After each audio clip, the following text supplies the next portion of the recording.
முன்பு ஒரு காலத்தில் ஒரு அமைதியான ஆசிரமத்தில் அர்ஜுன் என்ற சீடன் தனது குருவிற்கு மிகுந்த பக்தியுடன் சேவித்தான். ஒவ்வொரு காலையிலும் அவன் ஆற்றிலிருந்து 2 மண் குடங்களால் தண்ணீர் எடுத்து வந்தான். ஒன்று வலப்புறமும் மற்றொன்று இடப்புறமும் கம்பியில் கட்டப்பட்டிருந்தது.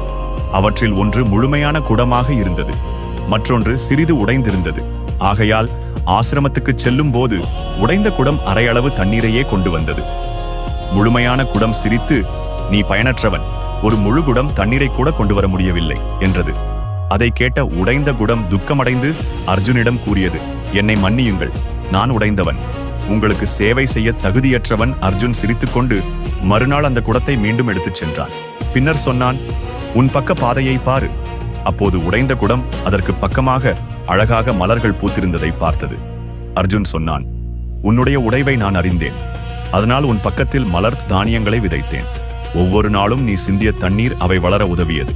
இப்போது அந்த மலர்கள் நம் ஆசிரமத்தை அலங்கரித்து இறைவனுக்கு மணமளிக்கின்றன." அதை கேட்ட உடைந்த குடம் மகிழ்ச்சியுடன் கண்ணீர் விட்டது. பாடம்: நம் குறைகளும் கூட பக்தியுடன் அர்ப்பணிக்கப்பட்டால் அவையும் தெய்வீக நோக்கத்திற்காக பயன்படும். இது போன்ற கதைகளை கேட்க சப்ஸ்கிரைப் செய்யுங்கள்.